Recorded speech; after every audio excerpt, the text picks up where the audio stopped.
Há algum tempo já eu ouço falar de um advogado aqui no Rio de Janeiro que se comunica com Nossa Senhora. Caramba! Né? É um privilégio. Eu falo com Nossa. ela, né? Mas eu consigo escutá-la em meus pensamentos. Eu acho que todos nós podemos falar com Deus, podemos falar com Jesus, mas esse rapaz é especial. E ele diz que se comunica e ouve Nossa Senhora desde criança. O nome dele está aqui, olha, ele veio me visitar, que é o Pedro Siqueira. Grande Pedro. Oi, Pedro, bom dia de novo. Eu já dei um beijo. Eu olhei para ele agora de manhã e disse assim: nossa, moleque, você. É um meninão. Que idade você tem, né? Parece que tem 18 anos. 18. Sente, por favor. Parece que tem 18 anos de idade, né? E nada, eu não vou contar a idade dele, porque seria uma transgressão Pode contar, educacional da minha parte, mas. Você tem 39 anos? 39 Caramba! anos, é. Não parece mesmo, Pedro. Como é que você conserva assim esse Ela que me conserva. ar jovem desse jeito? E diz que você vai ser papai agora, Vou né? ser Tá papai grávida agora, de 6 meses? 6 meses, É é isso? isso aí. Que bom, que bom. Mas eu fiquei muito intrigada, né? Inclusive teve um amigo meu que te entrevistou há pouco tempo, que foi o Bruno Astur. Ah, sim, Bruno. E eu andei conversando com ele a seu respeito. Eu já tinha lido a seu respeito em algumas revistas e tal. E eu soube que você reza o terço numa paróquia aqui no Rio de Janeiro há 20 anos. Eu Mais ou rezo, menos é porque 20 nós mudamos de paróquia recentemente, mas sim, na Zona Sul, Na Zona Sul. aproximadamente 20 anos. E você diz que é atribuído a você o dom do Espírito Santo. Isso. E diz que você consegue escutar e até ver Nossa Senhora, Verdade. em algumas vezes, e que ela aparece numa redoma de luz, mas poucas vezes você consegue ver a face de Nossa Senhora. Me Foram conta um poucas pouco. Exatamente. Quando ela surge no grupo de oração, ela surge dentro de uma luz dourada, como se fosse um ouro reluzente, muito grande, e fica pairando sobre a cabeça das pessoas, num ângulo de 45 graus de onde eu estou, né? E vem aquela luz enorme, enorme. Algumas vezes é possível vê-la, ver o rosto, com detalhes dentro dessa luz. Normalmente vejo as vestes, né, o véu, e vejo a luz muito intensa. Eu vejo que essa luz desce sobre as pessoas, toca as pessoas, se espalha pela igreja, né? É uma coisa muito bonita. Algumas pessoas, no decorrer desses 20 anos, sem eu dizer que isso estava se passando, vinham me falar no final do texto, falando, meu Deus, eu vi uma luz tão forte, dourada em cima da igreja. Eu falava, bom, é a presença dela, ela está dentro dessa luz, você conseguiu vê-la? Não, eu só vi a luz e fiquei muito assustada. Mas você consegue escutá-la também, diz que ela fala com você. Fala da seguinte forma, quando ela se comunica comigo, é como se houvesse uma voz que ressoa dentro do meu coração e não na minha cabeça. Né? Quando nós conversamos, a coisa é muito do pescoço para cima, não é? Mas não, é algo interno, alguma coisa que fala dentro, né? E fala coisas específicas. Fala coisas específicas, né, para as pessoas que estão ali na reunião, para as pessoas que que você não conhece. Que eu não conheço, não sei quem são. Mas né? você sabe o nome. Muitas vezes ela me dá o nome, muitas vezes ela só me diz a situação que a pessoa está passando e eu explico em detalhes o que a pessoa está passando e digo o que ela quer dizer para aquela pessoa. Quer dizer, a pessoa se reconhece na situação. Exatamente. E recebe o recado Isso. de Nossa Senhora através de você. Exatamente. Esse dom, né? Eu posso chamar de dom, né? Sim. Você o sentiu pela primeira vez quando? Ouvi-la, não me recordo, eu era muito pequeno, né? Você era criança quando escutou? Sim, quando eu escutava a ela, ao meu anjo da guarda, eu já ouvia. Então são coisas eu tinha já esse distintas. contato. São coisas distintas, se comunicam de formas distintas comigo, sim. Nossa Senhora é uma coisa, o anjo da guarda é outra. Exatamente. O anjo da guarda, ele não se comunica com essa voz no meu coração. Eu o ouço na minha cabeça, eu o vejo aí sempre em detalhes, ele não é como ela que vem nessa redoma, que às vezes eu vejo, às vezes não. Ele sempre, quando ele se faz presente, eu vejo claramente. Você conhece o seu anjo da guarda pessoalmente? Pessoalmente. Caramba, que legal isso. Que bom, quer dizer, pessoalmente. E como é que é o seu anjo da guarda? Meu anjo da guarda... Você fica imaginando como é que é o anjo da guarda da gente. Pois né? Eles todos assim, é curioso até falar isso, né? Já me foi perguntado assim, mas eu tenho um anjo da guarda, eu tenho um anjo da guarda? Não, todo mundo tem um anjo da guarda. E eu acho curioso aqui, vou até pedir licença para minha esposa e vou contar, porque ela estava tentando engravidar, nós não sabíamos que ela estava grávida, paramos, porque a família dela é de São Paulo, paramos em Aparecida do Norte, que a gente adora, né? Quando nós ajoelhamos em frente à imagem, se pôs em pé ao lado dela, um homem muito grande, assim, com a pele reluzente de luz. Ao lado de Nossa Ao Senhora? lado da minha mulher. Da sua mulher. E eu tô acostumado a vê-la em casa, o anjo dela, o meu anjo. E, né, tô acostumado a você vê vê-los o em anjo casa, das pessoas transitando, também. sim. E aquele eu não reconhecia. Eu falei, mas quem é esse daí? Que eu não sei quem é. Aí eu falei para ela, bom, tem um anjo, porque ele se parece com os anjos que a gente vê, que tá ao seu lado aí em pé e eu não sei quem é. Aí ele falou comigo, ele falou, não, eu não sou o anjo dela, não sou o seu, eu sou um anjo da guarda do menino que está no ventre dela. Aí eu virei para ela e falei, você está grávida? Ela falou, tô grávida, tá grávida. Aí nós fizemos o teste de gravidez, ela estava grávida mesmo. Quer dizer, ele próprio anunciou. Aí quando eu cheguei no Rio de Janeiro, eu fui e falei com um amigo meu, padre, falei assim, você sabe que o anjo da guarda, ele é designado por uma pessoa no momento da concepção? E não já é no era um momento anjo em que da a guarda pessoa grande. já estava pronto, ele Um anjão, quer dizer, não é um anjinho Sim, pequenininho. eu né? descrevi para ele. Ele inclusive tinha contornos dourados aqui na túnica, no punho, e um azul muito bonito, um azul profundo, assim, uma cor linda, a túnica dele. E eu falei para ele, no momento da concepção, tenho certeza absoluta, porque ele disse... Falei com ele. Fui designado pela concepção do menino. Quando você era pequeno e você contava isso para sua mãe, para as pessoas que conviviam com você, eu imagino que quando você dizia era que muito via difícil, alguém, era muito como complicado. é que as pessoas não tentaram te levar num médico? Minha mãe me levou a neurologista, psiquiatra, psicóloga, pediatras, e não chegavam a conclusão nenhuma, ninguém sabia explicar, o padre não sabia explicar, ninguém sabia explicar, essa que é a verdade. Chegou um momento que ela desistiu, falou, bom, ninguém sabe explicar, dizem que ele é normal, então normal é. Até no livro, na primeira parte do livro, eu narro, eu fiz uma ficção, mas eu narro o fato da menininha, criança, ver São Gabriel Arcanjo sobre o mar de Copacabana, né? Na realidade, isso aconteceu comigo, né? O seu microfone deu um problema. Na realidade, algo aconteceu comigo, deu com meu pai na praia, e ver um anjo andando sobre a água e vindo na minha direção. Eu falei, meu Deus, mas quem é esse homem que anda sobre a água? E o seu pai não via? Não, dizer, ninguém via, você. né? Meu pai já sabia que tinha alguma coisa de diferente. Ele ficava tranquilo, quer dizer, aparentava estar tranquilo. Mas via essas coisas. Então, esse tipo de visão que eu narro aqui, exatamente o que acontecia comigo. E as pessoas fazem o quê? Meu filho, cala a boca. Meu menino, não fala isso. Não fala isso para as pessoas, menino. Não pode. E você foi ficando mais Aí você vai ficando preocupado e vai passando a não falar mais daquilo para ninguém. Salvo quando eu me assustava com algum tipo de visão, eu chamava a minha mãe, como toda criança. Mãe.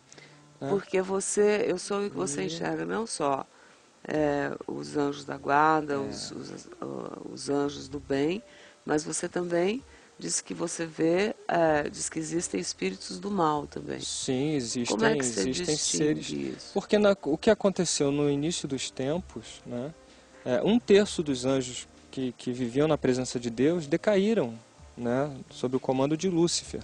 Porque Lúcifer, como era o mais belo dos anjos, uma inteligência perfeita, ele quis afrontar Deus e ser mais, né, E houve uma batalha nos céus, a milícia celeste comandada por São Miguel Arcanjo, né, de quem também eu sou muito devoto, conseguiu expulsá-los. E eles foram confinados então no que se tem, né, por inferno, né, perderam esse convívio com Deus. Mas eles existem também, eles têm existência. Como os anjos de um lado eu vejo também o que há do outro lado, sim. E como é que você consegue conviver sendo advogado? Você trabalha, né? Você trabalha numa empresa, numa repartição. Não, eu trabalho na Procuradoria Regional da União, né? Como advogado. Como advogado da União, isso. E como é que, com essa sua capacidade, com esse seu dom, você consegue conviver no dia a dia e separar as coisas, quer dizer... Porque já são muitos anos desde criança, né? Você acaba tendo um bom domínio sobre aquilo, sabe que as pessoas não querem ouvir o que se passa do outro lado, as pessoas têm medo, têm superstição, né? Tem muita curiosidade. Então, se aquilo vira uma coisa do dia a dia, ninguém vai trabalhar ali naquele lugar, né? E não é para isso.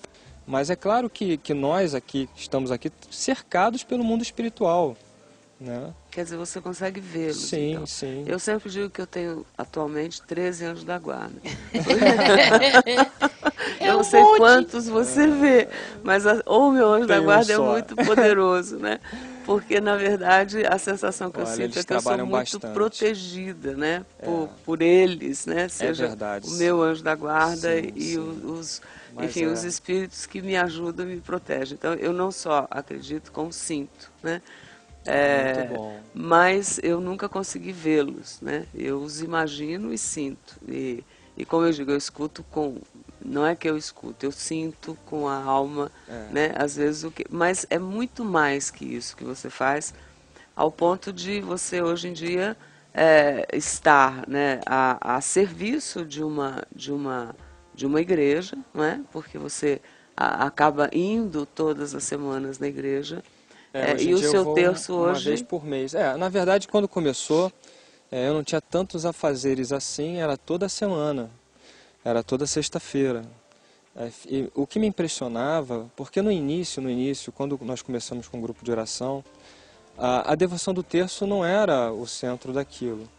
E Nossa Senhora me disse, olha, eu gostaria que o centro da reunião fosse o terço. Porque ela que pediu, ela disse, o terço é um instrumento. Nossa Senhora, que não é só sua, né? Não, É nossa. mãe de todo mundo. Como quando a gente nomeia Nossa Senhora de Fátima, Nossa Senhora da Aparecida, Nossa Senhora... isso. A Tem gente dá tantos nomes, nomes. mas a Nossa Senhora é uma só. É a mesma. E essa que você vê representa todas essas. Todas elas, sim, sim. Poderia dizer Nossa Senhora do Rio de Janeiro. Mas dizer, é não uma importa nossa. o nome. Não importa o nome, não importa. E ela fala com você em horas específicas, ou não? Não, às vezes ela fala comigo. Esse dia do terço, por exemplo, eu me lembro que eu estava afinando o violão para me preparar para... Porque você canta também. Porque a gente, para fazer a reunião mais interessante, o que eu faço? Eu canto as músicas, as pessoas gostam de cantar, conhecem as músicas, né? Fica uma coisa mais prazerosa. E aí, quando eu estava afinando o violão, eu ouço a voz dela e falou assim, olha, eu gostaria que a partir de hoje a reunião fosse centrada no terço. Aí eu me lembro que eu, na época, era muito novo, falei assim, mas o terço não é uma oração de senhoras idosas? Aí ela achou graça e falou assim, claro que não. O terço é uma oração poderosíssima que aproxima as pessoas de Deus. Se você quer ser amigo de Deus, reze o terço. Eu falei, então eu vou falar isso. Posso fazer? Sim. Eu falei, mas como eu vou fazer isso? Com o terço direto, Ave Maria, Pai Nosso, meditando um pouquinho cada mistério, as pessoas vão dormir. Ela falou assim, não, faça do jeito que você quer fazer. Você não canta? Faça cantando, né? Leia uma palavra da Bíblia, faça do jeito que você quer fazer. Eu teria, assim, uma pergunta para te fazer, mais uma, né? Você considera isso um fardo ou um dom? Olha, Porque você é muito requisitado por isso. Sim, é um prazer enorme, é uma coisa maravilhosa, é uma sensação única que a gente sente. Quando o mundo espiritual se abre e você vê e você sente, é uma coisa que te deixa assim em êxtase mesmo, durante muitas horas e é uma coisa deliciosa. E você acha que você tem isso por quê? Por causa da missão, de levar Deus para o coração das pessoas, de aproximar as pessoas de Deus, é por isso. Agora, é um fardo? Sim. É uma cruz pesada? Muitas vezes sim. Muitas vezes durante a oração do terço que eu estou ali, muita gente, eu sinto o peso da dor das pessoas e me dói o corpo todo, sabe? Me causa um mal-estar enorme às vezes. Muitas vezes você reza pela cura de alguém, até alguém próximo a você, e aí, infelizmente, a gente não obtém a cura para aquela pessoa, porque não depende só da gente, né? Não. E é uma tristeza muito grande. Às vezes a gente sabe das coisas com antecedência, mas como fazer para levar uma notícia assim para alguém? A gente foi conversar com algumas pessoas que participam do terço, que te conhecem. A gente vai começar falando de um depoimento do Otávio. Roda para mim. Bem, o Pedro, eu conheço ele desde que ele tem uns 15 anos. Ele sempre foi um adolescente normal, um garoto normal da igreja, talvez um pouco retraído até no nosso grupo de jovens, mas ele era uma pessoa normal, como eu, como qualquer outra pessoa que frequentava o grupo de jovens.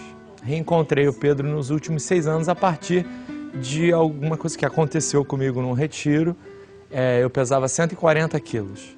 Eu pedi para acabar essa obesidade mórbida que eu sofria, vamos dizer assim. Eu tive a confirmação de que isso realmente foi um pedido atendido num terço do Pedro, quando ele foi me descrevendo pouco a pouco. Não falou meu nome, mas ele falou um homem de mais ou menos 40 anos. Nossa Senhora está falando, eu mudei sua aparência, eu fiz você emagrecer bastante e eu botei você à frente de um movimento de evangelização. Isso é alguma coisa normal dentro da Igreja Católica, que chama-se dom de palavra de ciência. Ou seja, o Pedro, ele recebe uma locução interior. Nossa Senhora fala com ele, ele também tem um dom chamado vidência, dom de visão, ele vê a Nossa Senhora. Isso também está catalogado entre os dons normais. É muito bonito ver que a pessoa está consolada, que Deus se utiliza do Pedro para consolar, animar as outras pessoas e que a igreja saiba apoiar e não coibir esses movimentos. E nós vamos falar também com a psicóloga chamada Teresa Rômulo, que foi com você para a Bósnia. Sim, para Medjugorje. Para Medjugorje.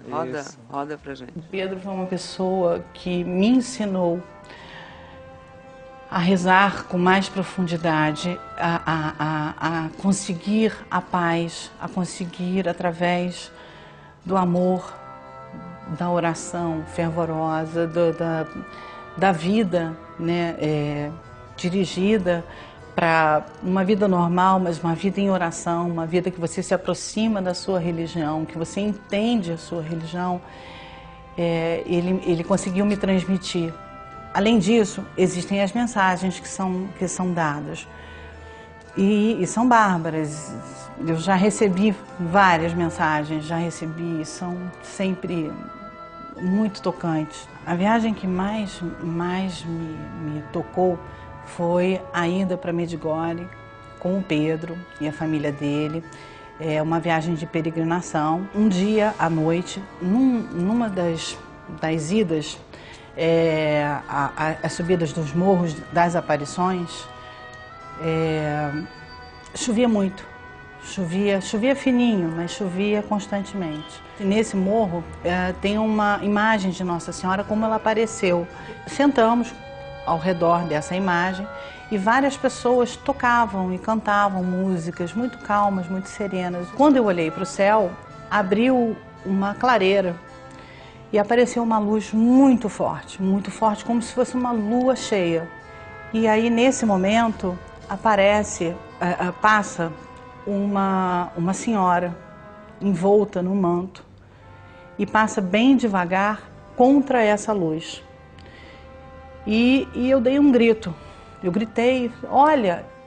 No dia seguinte de manhã, antes da missa, nós rezamos o terço com o Pedro, todos do grupo, né, que estavam fazendo essa peregrinação, e aí eu recebi uma mensagem. A mensagem dizia que ela havia aparecido realmente para mim, para que eu soubesse que ela era minha mãe e a mãe de todos os meus, e que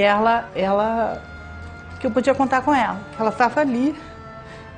E, enfim, ela faz menção, ela fala também da rosa mística, que ela representa a rosa mística. E eu tinha comprado no dia anterior a rosa mística e botei no meu peito, no meu cordão. E ela diz, eu fiquei muito feliz porque você colocou no seu peito um símbolo tão importante quanto esse. Essas coisas se tornaram possíveis porque eu estava junto com uma pessoa muito, muito, muito abençoada, que era o Pedro.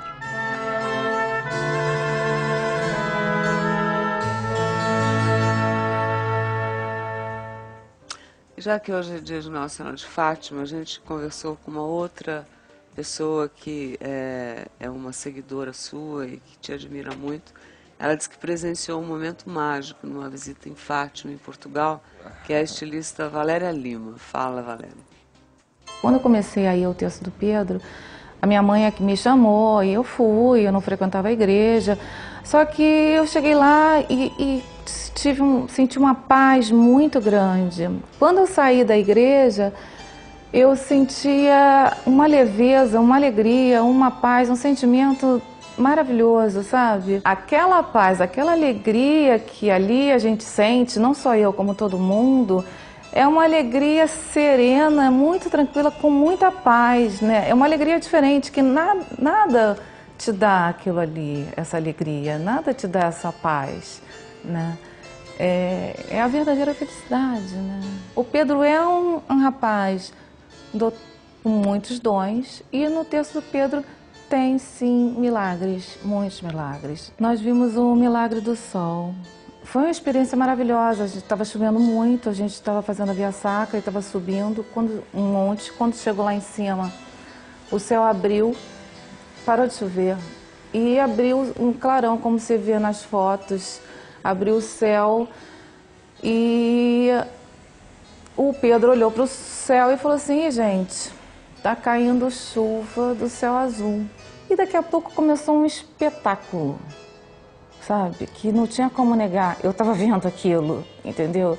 Começou a sair um raio de luz vermelho para cima e outro para baixo e dois para o lado, formando uma cruz, nítido. E daqui a pouco saíram raios dourados de trás do sol, como se fosse um ostensório do Santíssimo. E daqui a pouco apareceu uma aliança em volta do sol. Ela rodava, ela girava. Eu acho que sem o Pedro nós não teríamos visto o milagre do sol. Ele é fundamental, né? Porque ele já tem uma caminhada longa, é uma pessoa de muita oração e de muitos dons. Eu fiquei extasiada, foi um espetáculo, foi maravilhoso, foi maravilhoso. Era Nossa Senhora, não tenho dúvida que era Nossa Senhora.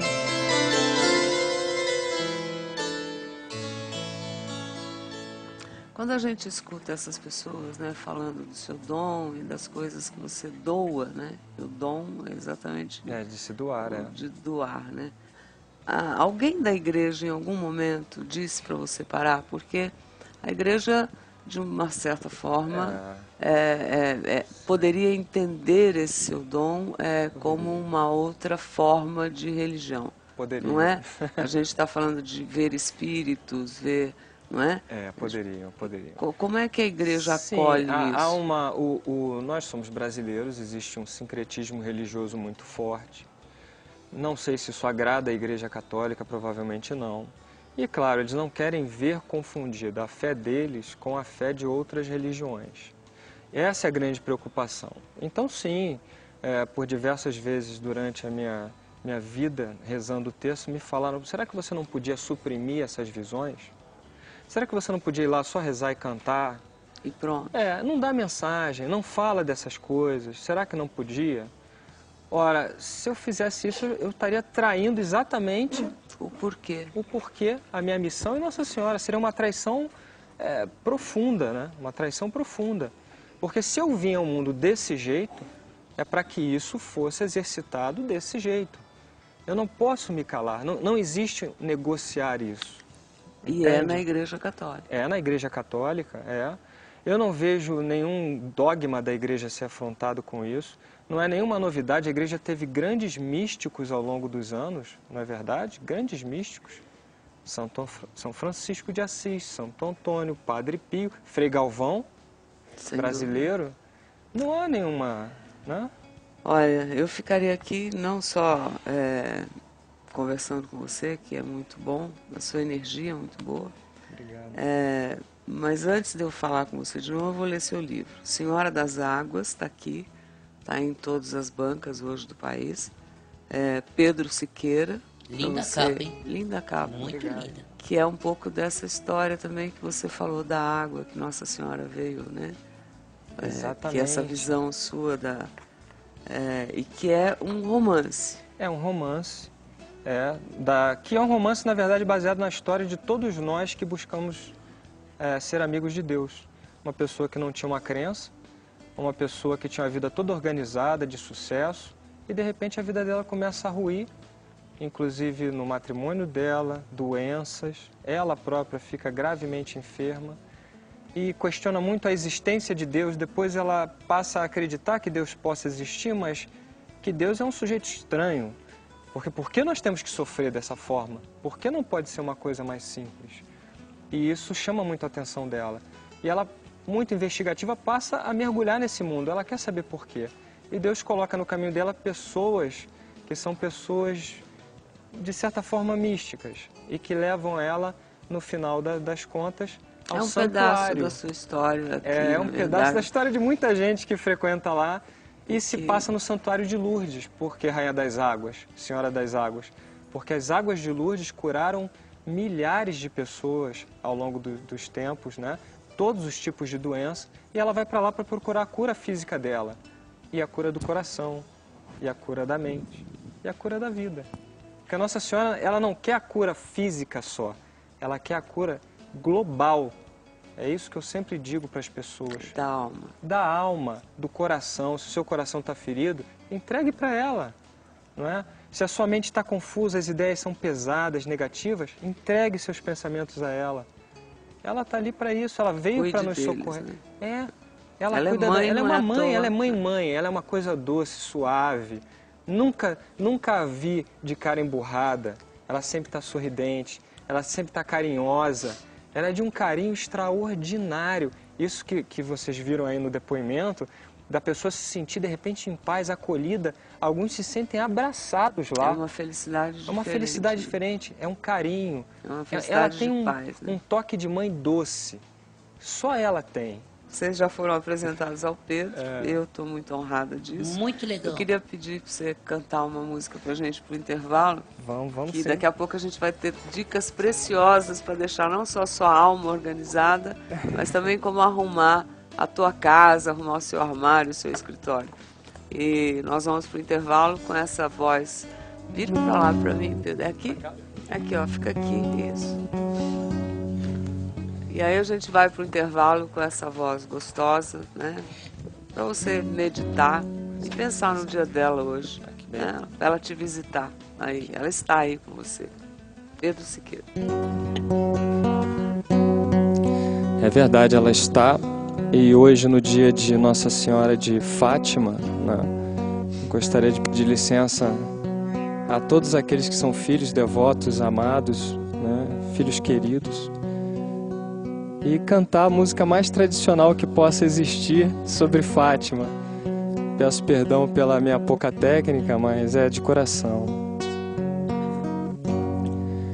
A 13 de maio, na cova da Iria, no céu aparece a Virgem Maria. Ave, ave, ave Maria. Ave, ave, ave Maria. Há 3 pastorinhas cercadas de luz, no céu aparece a mãe de Jesus. Ave, ave, ave Maria.